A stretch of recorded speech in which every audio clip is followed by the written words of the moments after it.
নমস্কার, আদাব।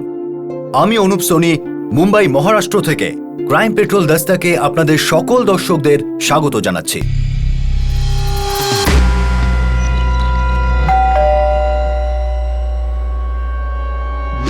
কি হয়েছে? সাবুর খিচুড়ি এনেছি। আমার খিচুড়ি চাই না।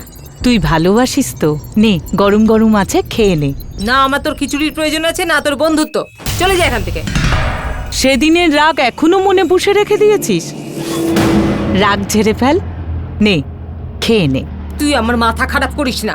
আজ থেকে তোর আমার বন্ধুত্ব শেষ। চলে যা এখান থেকে।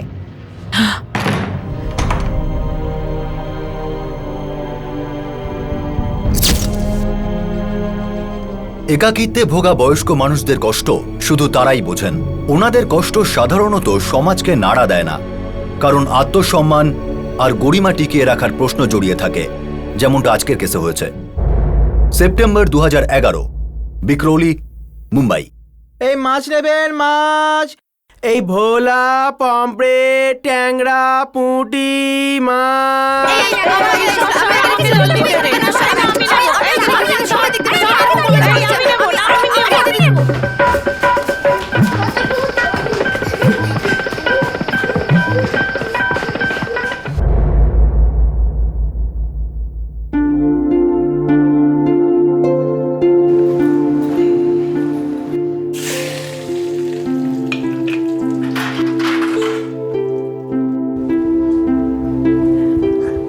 দিদি দিদি একটুখানি চুলটা আঁচড়ে নেই। छोड़ না বর্ষা। যত তাড়াতাড়ি করি দেরি হয়েই যায়। টিফিন তৈরি আছে। ও মা, আমাকে তাড়াতাড়ি টিফিনটা দাও, অনেক দেরি হয়ে গেছে। টিফিনটা দাও। আরে bye bye bye bye bye bye. যা রাজু, তোর টিফিন এই নে। আমার চশমা আনতে ভুলিস না, রিসিট দিয়ে দিয়েছি। ঠিক করে রেখেছিস তো? আরে বলছি তো মাসি, আমি নিয়ে আসবো, রিসিট আছে আমার কাছে। বর্ষা তাড়াতাড়ি কর না বাবা, আমার 9:40-এ ট্রেন চলে যাবে তো স্লো মোশনের চক্করে। আরে স্লো মোশন কোথায় রে? আমার তো কখন হয়ে গেছে। আরে আমার ফোন কোথায়? এখানেই আছে, নিয়ে আসছি।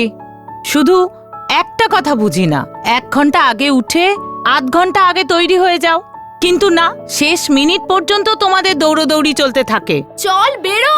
রাজু রাজু বাই বাই মা। আরে সাবধানে যাবি। ঠিক আছে মা। মাসি টাটা। হ্যাঁ, চশমা আনতে ভুলিস না।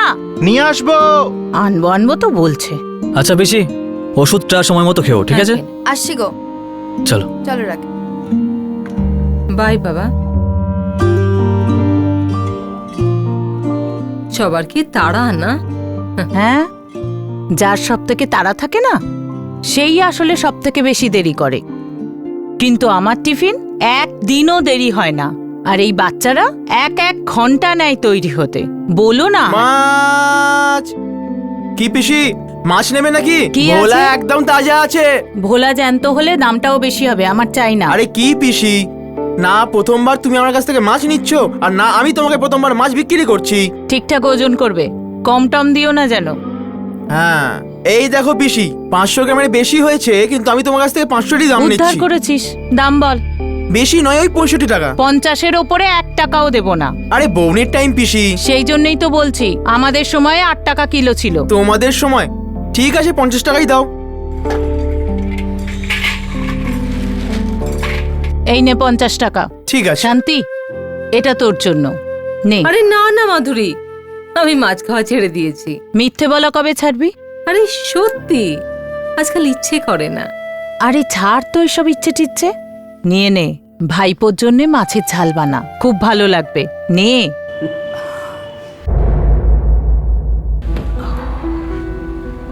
ভাবছি বর্ষার বিয়েটা আগে দেব। কেন? কেউ বড় মেয়ের আগে ছোট মেয়ের বিয়ে দিয়ে দেয় নাকি? কিন্তু বড় মেয়ে চাইলে সেরকমই করতে হবে তো। আর আমাদের একজনেরই বিয়ে দেওয়ার সামর্থ্য আছে। মিনাল বলল আগে বর্ষার বিয়ে দেওয়া যাক, তারপর না হয় আমি বুঝে শুনে বিয়ে করব। তুই সৌভাগ্যবতী মাধুরী। সেটা তো ঠিক, কিন্তু ওই তাড়াতাড়ি চলে গেল। মনে হলো সবকিছু চলে গেল, কিন্তু মিনালের চেষ্টায় আজ আমরা আছি।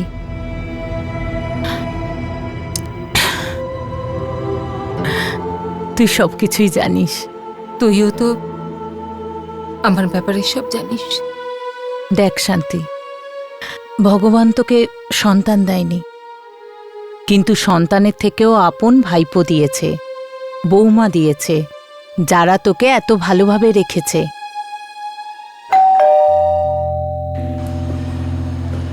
Hi aunty.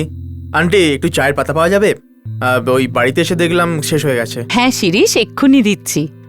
চাটা বানিয়েই দেবো? আরে না না আন্টি, ওই চা পাতা দিলেই হবে। এক্ষুনি আনছি। এই নে। Thank you aunty.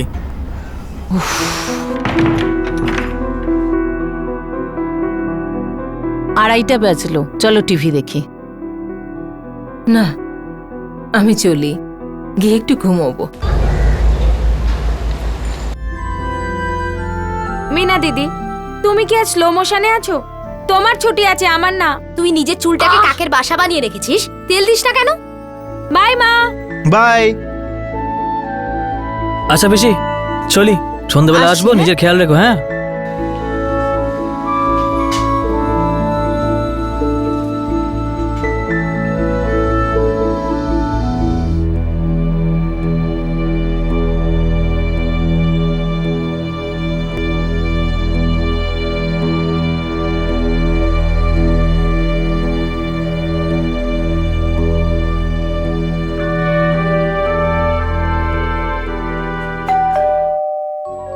হবে না শান্তি?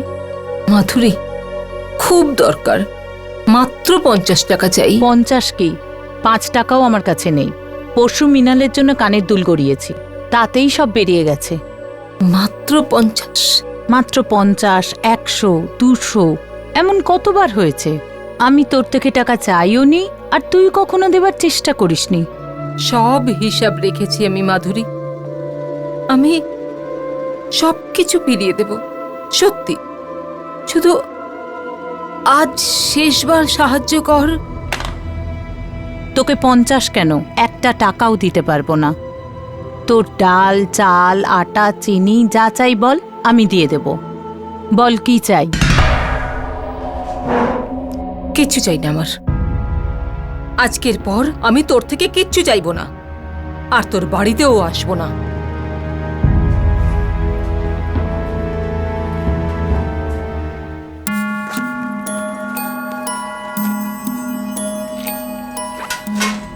মা, মা তুমিও না বাড়াবাড়ি করো। 50 টাকার জন্য এত কথা শোনানোর জন্য কি ছিল? এই নাও টাকাটা, নাও, ওনাকে দিয়ে দাও। না আমি টাকা দেব, না তুই গিয়ে দিবি। দেখ, টাকার ব্যাপারে হিসাবপত্র ঠিক থাকা উচিত। মা সেসব ঠিক আছে, কিন্তু উনি তোমার বন্ধু 13 বছর ধরে। আর আমিও বন্ধুত্ব ভালোভাবে পালন করেছি, আজ পর্যন্ত 1 টাকাও দিল না, তাহলে টাকা ধার নেয় কেন? মা এমন কেন বলছো? উনি কি টাকা শখ করে নেন? উনি তো বাধ্য হই নেন না। হ্যাঁ, ওনার এই পৃথিবীতে কে আছেন?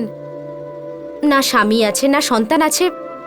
তুমি তো একমাত্র বন্ধু, তুমি এরকম করলে কি হবে বলো তো? এই নাও টাকাটা, ওনাকে গিয়ে দিয়ে দাও। এখন আমাকে খারাপ প্রমাণ করতে চাস না, যা তুই গিয়ে দিয়ে আয়।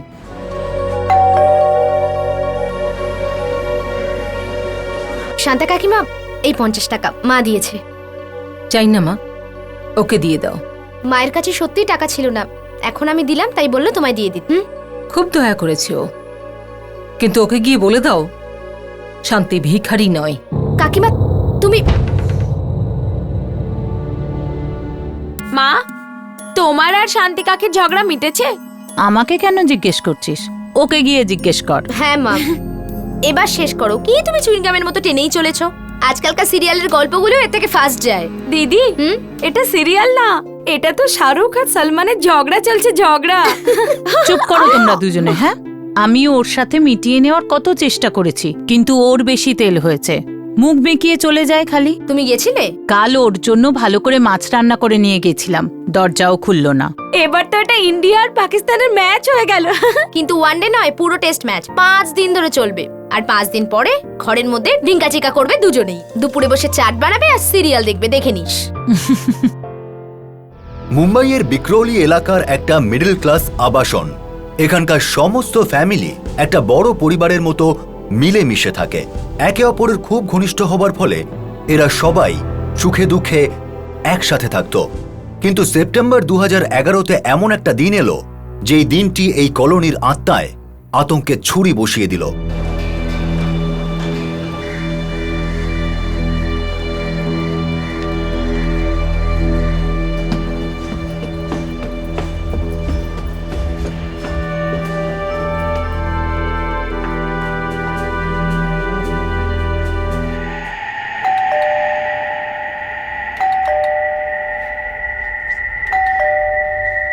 মাসি, মাসি, হ্যাঁ, মাসি আবার কোথায় গেল এই সময়? মাসি, মাসি, মাসি, মাসি, মাসি, মাসি, মাসি, কি হলো?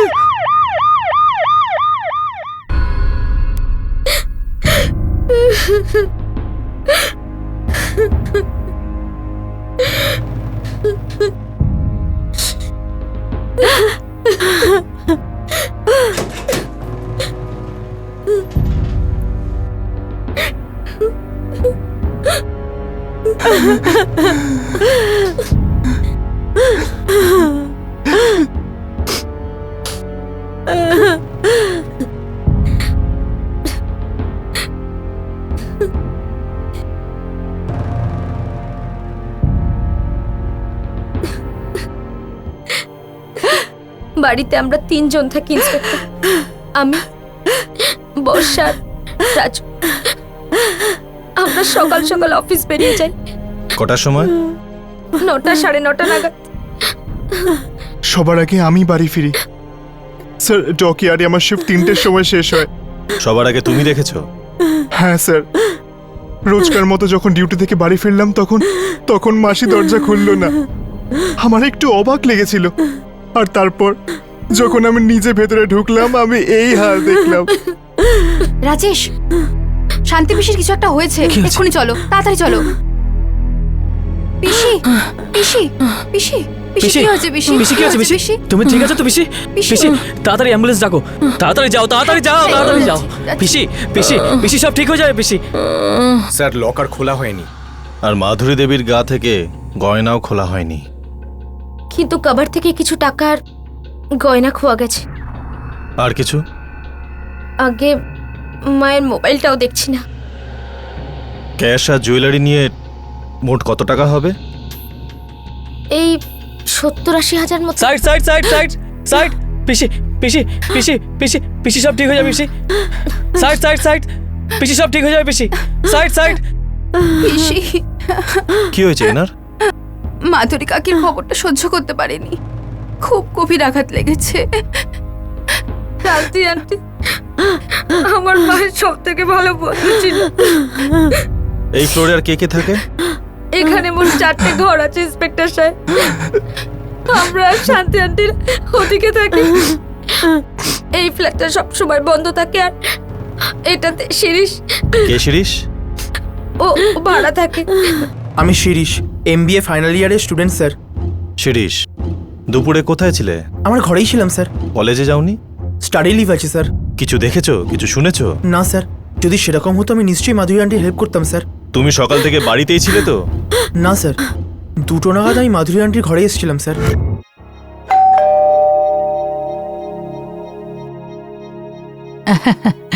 আন্টি, একটা সাহায্যের দরকার ছিল। কি হয়েছে বাবা? ওই আমি একটা নতুন গ্যাস কানেকশন নিয়েছি, কিন্তু সেটাকে ওভেনে কি করে ফিট করে আন্টি আমি ঠিক পারছি না। যদি আপনি একটু আসেন। বাবা, আমার শরীরটা ঠিক নেই। 1 মিনিট। শান্তি, একটু যাবি এর সাথে?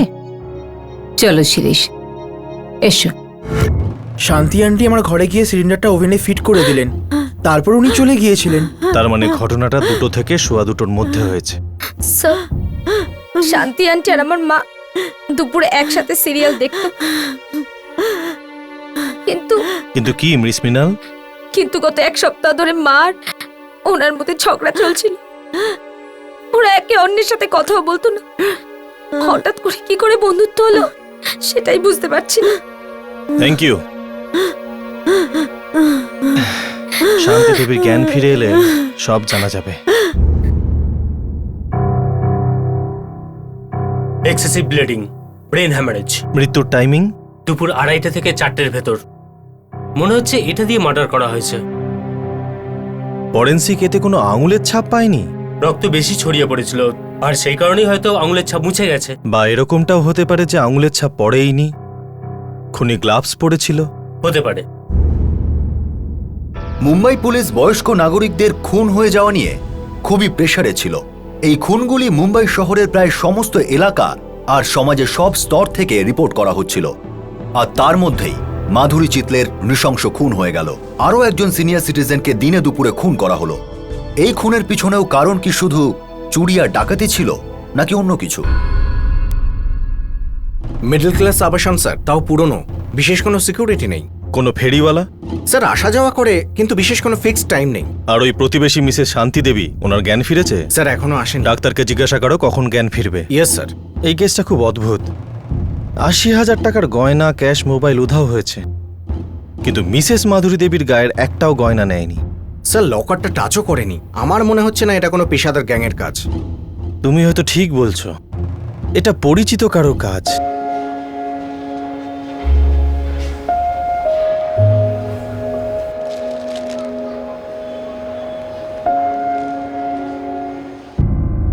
শ্রীমতী শান্তি মালভঙ্কার?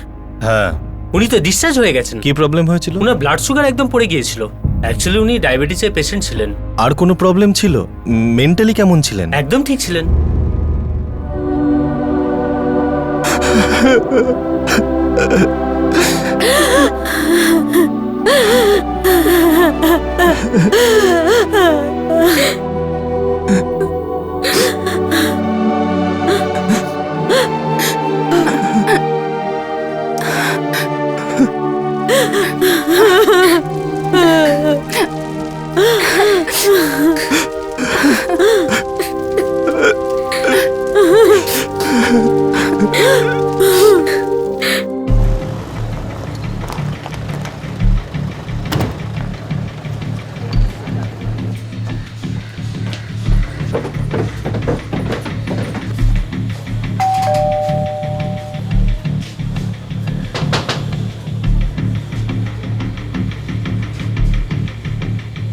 আমরা জানি আপনার শরীর খুব একটা ভালো নেই, কিন্তু আপনার সাথে কথা না বলে এগোতে পারছি না আমরা।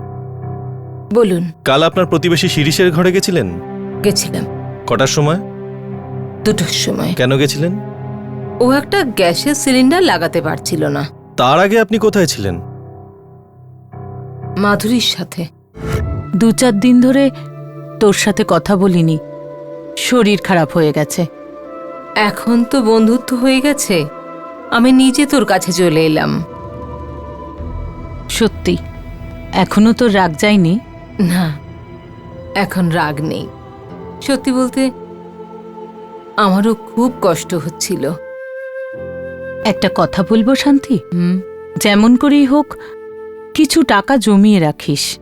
তোর সন্তানরা রোজগার করে, তোকে প্রতি মাসে টাকা দেয়, তাই তুই জমাতে পারিস। আমার তো আমদানি নেই, তাহলে জমাবো কি করে? দেখ, যেদিন থেকে আমার বিয়ে হয়েছে সেদিন থেকে আমি টাকা জমাতে শুরু করেছি। তুই চালাক ছিলিস আর আমি বোকা। তুই আবার রাগ করছিস? না মাধুরী, সত্যি বলছি, যতদিন স্বামী বেঁচে ছিল সব কিছু ওনার উপর ছেড়ে দিয়েছিলাম। একদিন উনি ছেড়ে চলে গেলেন। আমাদের সন্তান ছিল না, তাই উনি খুব বেশি সঞ্চয়ও করেননি। আমি রয়ে গেলাম একা, কাঙাল, অসহায়। দেখ শান্তি, আবার আমার কথায় তুই মন ছোট করছিস।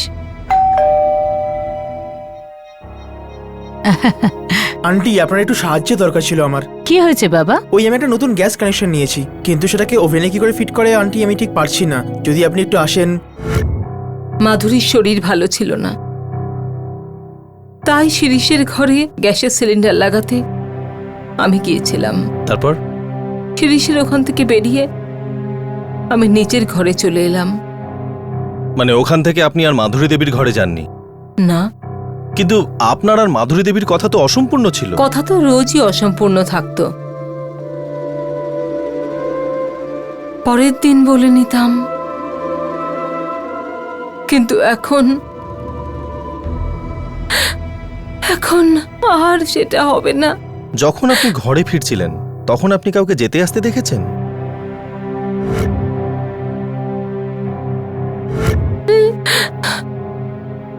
ঠিক তো?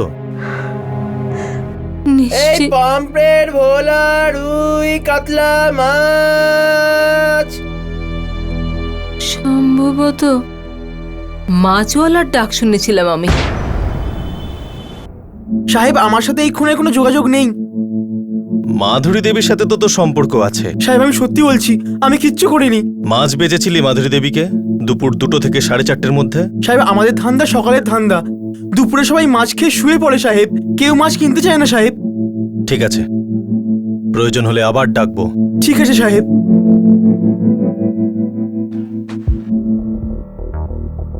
আরে মাছওয়ালা কিছুই বলছে না। মাছওয়ালার কথা ঠিক স্যার, দুপুরে কোনো মাছওয়ালা ফেরি করতে বেরোয় না। কলোনির লোকেদের সাথে কথা হয়েছে স্যার। মানে হয় শান্তি দেবীর মাথা ঠিক নেই, নয়তো আমাদের মাথা খারাপ করছে।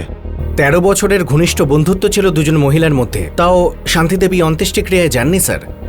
আর মাধুরী দেবীর মেয়েদের সাথে একবারও দেখা করতেও যাননি। তুমি শান্তি দেবীর চোখ দেখেছো? অনেক রহস্য লুকিয়ে আছে, যেন জীবনের উপর অনেক চাপ আছে। চাপ তো আছে স্যার, দেনায় ডুবে আছেন ম্যাডাম।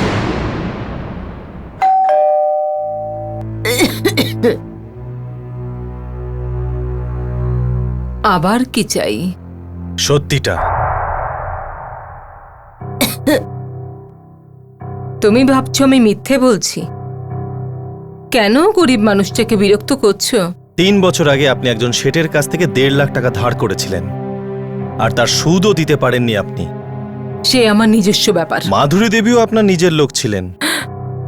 এত ভালো বন্ধু, 13 বছরের পুরনো বন্ধুত্ব, তবু আপনি ওনার অন্ত্যেষ্টিতে গেলেন না। মাধুরী বেঁচে আছে, আমার মধ্যে বেঁচে আছে। আমরা বুঝতে পারছি না যে যেদিন আপনি মাছওয়ালার ডাক শুনেছিলেন সেই দিন কলোনিতে না তো তাকে কেউ দেখেছে না ডাক শুনেছে। আপনারা আমাকে বিরক্ত করা বন্ধ করবেন। আপনি মিথ্যে বলছেন। আমার শরীর ভালো নেই, আমাকে জল নিয়ে এসো। আমার শরীর ভালো নেই, আমাকে ছেড়ে দাও।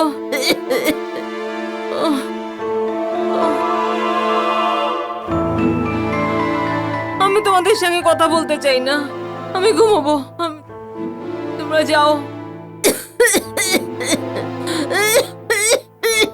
আপনাদের প্রতিবেশী শান্তি দেবীকে সন্দেহ করছি। একজন বয়স্ক মহিলা আমার মাকে কেন খুন করবে, তাও আবার মায়ের 13 বছরের বন্ধু? আপনি বলেছিলেন তো ওনাদের মধ্যে ঝগড়া হয়েছিল, তাও মাত্র 50 টাকার জন্য। এটা সামান্য ব্যাপার। উনি আপনার মায়ের কাছ থেকে বারবার টাকা ধার নিতেন। হ্যাঁ। কেন? কারণ আমার মা ওনার একমাত্র বন্ধু ছিলেন, আর বন্ধুদের মধ্যে তো দেওয়া নেওয়া চলে। তাহলে আপনার মা টাকা নিতে অস্বীকার করলেন কেন? শান্তি আন্টি টাকা নিতেন কিন্তু ফেরত দিতেন না, তাই মা রেগে গেছিলেন, শুধু সেই জন্য। দেখুন মিনান, আপনি হয়তো সেটা জানেন না যা আমরা জানি। আমরা শান্তি দেবীকে সন্দেহ করছি, আর তার জন্য পোক্ত প্রমাণ জোগাড় করে ফেলব। শান্তি আন্টি আমার পিসি, আমার বাবার বোন। 15 বছর আগে ওনার স্বামীর মৃত্যু হয়, তখন থেকে আমরা ওনার সাথে থাকি, কারণ উনি পুরো একা। দেখুন, ওনার শরীর একদম ঠিক নেই, ওনার অনেক অসুখ, ব্লাড প্রেশার, সুগার, আরও অনেক কিছু। আর আপনারা বারবার প্রশ্ন করে ওনাকে বিরক্ত করে যাচ্ছেন। আমরা শুধু আমাদের ডিউটি করছি। আপনার পিসি মাধুরী দেবীকে শেষবার দেখেছেন, আর তারপর উনি খুন হন। তাই বলে কি উনি খুন আমি করেছেন? সেটা বলছি না। আমরা একটা পরিবারের মতন থাকতাম আর থাকিও। কিন্তু একটা কথা মিলছে না। কি কথা? মিস্টার রাজেশ, আপনার পিসি আর মাধুরী দেবী খুব ভালো বন্ধু ছিলেন, আর মাধুরী দেবী আপনার পিসির সাথে সবকিছু শেয়ার করতেন। মানে উনি কি গয়না কিনেছেন, কোথা থেকে কিনেছেন, কোথায় রাখেন, ইত্যাদি ইত্যাদি। কিন্তু মাধুরী দেবী আর ওনার পরিবারের লোক এটা জানতো না যে আপনার পিসির মাথার ওপর 1.5 লাখ টাকার ঋণ আছে। আমি জানি যে পিসি মাধুরী কাকির কাছ থেকে টাকা ধার নিত। কেন নিতেন? কারণ আমাদের রোজগারে কষ্ট করে সংসার চলে, আর আমরা পিসিকে সবসময় টাকা দিতে পারতাম না। কিন্তু কি এমন বাধ্যবাধকতা ছিল যে ওনাকে বারবার টাকা চাইতে হতো? কখনো 50, কখনো 100, মানে আসলে ব্যাপারটা ঠিক কি? ইন্সপেক্টর সাহেব, সত্যি কিছু বুঝতে পারছি না। আমরাও কিছু বুঝতে পারছি না সত্যি। আমি আপনাকে একটা কথা জিজ্ঞাসা করতে চাই। হ্যাঁ বলুন। আপনার পিসি কাউকে কি চেনেন? এই শহরে কারো টাচে আছেন? হ্যাঁ। কে? আমাদের একজন দূর সম্পর্কের আত্মীয় আছে, সুলেখা দেবী।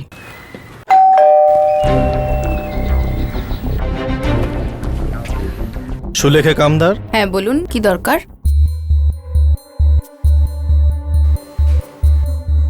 শান্তি আমার দূর সম্পর্কের আত্মীয়। 2 দিন আগে আমার কাছে এসছিল, এই গয়নার টাকাগুলো আমাকে দিয়ে দিল, বলল সামলে রাখো। শান্তি দেবীর প্রতিবেশী মাধুরী দেবী ওনার খুব ভালো বন্ধু। আপনি জানেন উনি খুন হয়েছেন? এই জন্যই তো শান্তি এত ভয় পেয়ে গিয়েছিল। এই গয়নাগুলো কি শান্তি দেবীর? শান্তি তো এইটাই বলল আমাকে। আপনি ডেকেছিলেন ইন্সপেক্টর সাহেব? এই গয়নাগুলো চেনেন আপনি?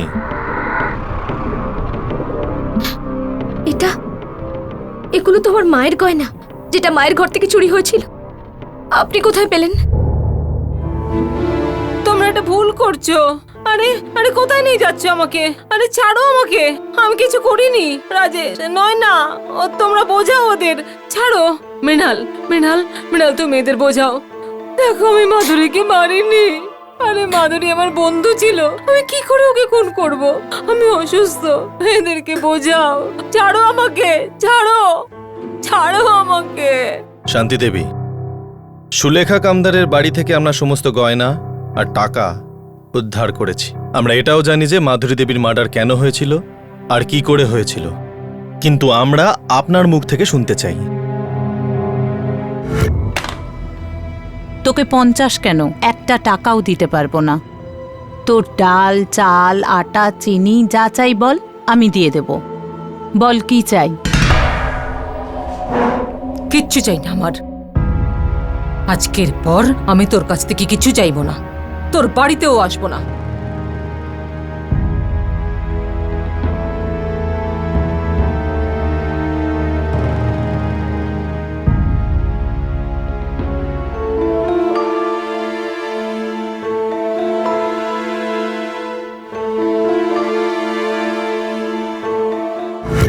ওই একমাত্র লোক ছিল যার কাছ থেকে আমি সাহায্য চাইতে পারতাম। সে ছাড়া আমার কেউ ছিল না, তাও না বলে দিল। আমার মনে হলো আমাকে অপমান করেছে। আমার খুব রাগ হয়েছিল ওর উপর। 4 দিন আমি ওর সঙ্গে কথা বলিনি। কিন্তু খুনের দুপুরে আপনাদের ভাব হয়েছিল, বন্ধুত্ব হয়েছিল আগের মতো। আমরা বাধ্য হয়ে সেটা করেছিলাম। আমাদের কাছে আমরা দুজন ছাড়া আর কেউ ছিল না যার সাথে আমরা কথা বলতে পারি, মন হালকা করতে পারি, স্মৃতি ফিরে দেখতে পারি। এত ভালো বান্ধবী, বোনের মতো, তাকে মারলেন কেন আপনি? আমার ঋণ 1.5 লাখের ঋণ, যেটা দিনে দিনে বেড়ে চলছিল। টাকা ফেরত দেবার একটাই উপায় ছিল আমার কাছে, মাধুরী। শিরিষের ঘর থেকে আমি নিজের ঘরে যাইনি, আমি মাধুরীর ঘরে গিয়েছিলাম।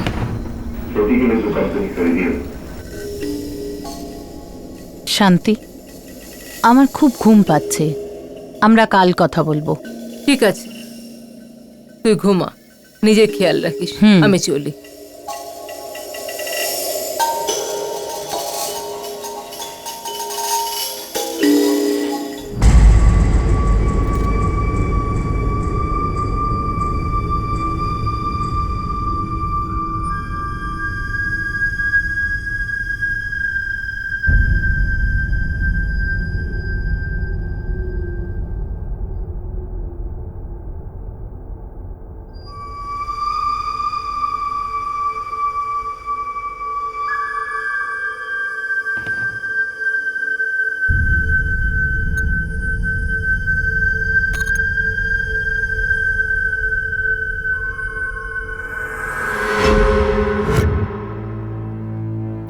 অনেকবার আমাকে নিজের গয়না দেখিয়েছিল। দেখ কেমন লাগছে।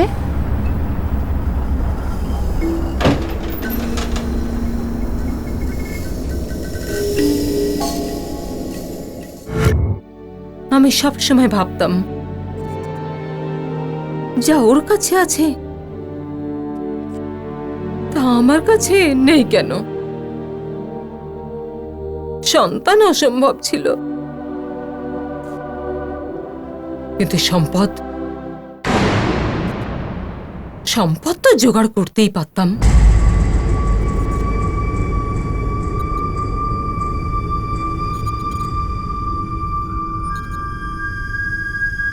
ও আমার বন্ধু ছিল বটে, সব থেকে ভালো বন্ধু। আমরা সবকিছু একে অপরকে বলতাম, ভাগ করে নিতাম, কিন্তু দুজনের মধ্যে অনেক বড় ফারাক ছিল। ওর কাছে সেই সব কিছু ছিল যা আমার দরকার ছিল, আর আমার কাছে কিচ্ছু ছিল না।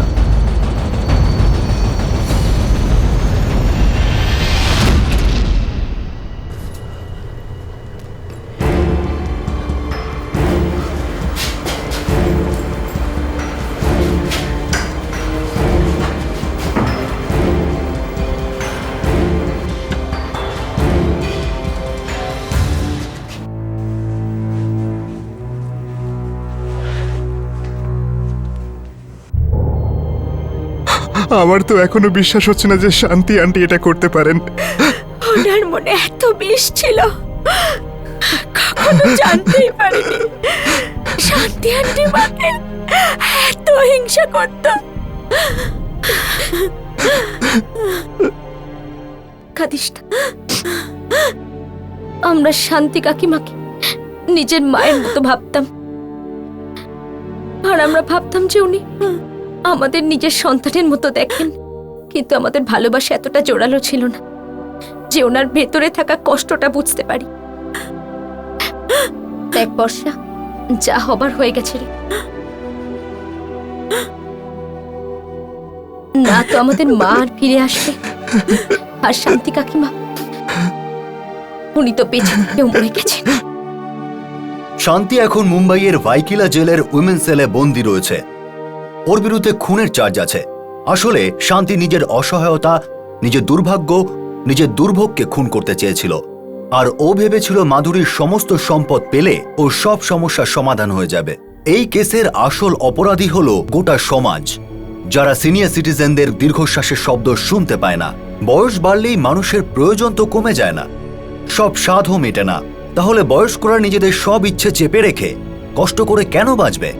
শুধু কি যাতায়াতে ডিসকাউন্ট আর ইনভেস্টমেন্টে 2-4% বেশি ইন্টারেস্ট দিয়ে দিলেই দায়িত্ব শেষ হয়ে যায়? প্রয়োজন হলো আমাদের ট্যাক্সের টাকা থেকে এই দেশের সমস্ত ঠাকুরদা ঠাকুমা আর দাদু দিদিমাদের জন্য সোশ্যাল সিকিউরিটি সিস্টেম তৈরি করা হোক, যাতে ওনাদের নিজেদের জীবন ধারণের জন্য কখনো লজ্জিত হতে না হয়। ক্রাইম পেট্রোল দস্তক সরকার, পলিসি মেকার্স আর সব নাগরিকদের কাছে এই আবেদন করছে যে আমাদের দেশে এমন আইন বানাতে হবে যেটা আমাদের দেশের সমস্ত সিনিয়র সিটিজেনদের মাথা তুলে বাঁচার সুযোগ করে দেবে। এই সমস্যা আমাদের সকলের সমস্যা, কারণ আমরা সবাই লাইনে আছি। আমাদের সবার পালা আসবে। ক্রাইম পেট্রোল দস্তকের পরের এপিসোডে আপনাদের সাথে আবার দেখা হবে, যেখানে আমরা অবশ্যই কিছু না কিছু নতুন শিখব। ততক্ষণ নিজের খেয়াল রাখবেন, সুরক্ষিত থাকবেন। জয় হিন্দ।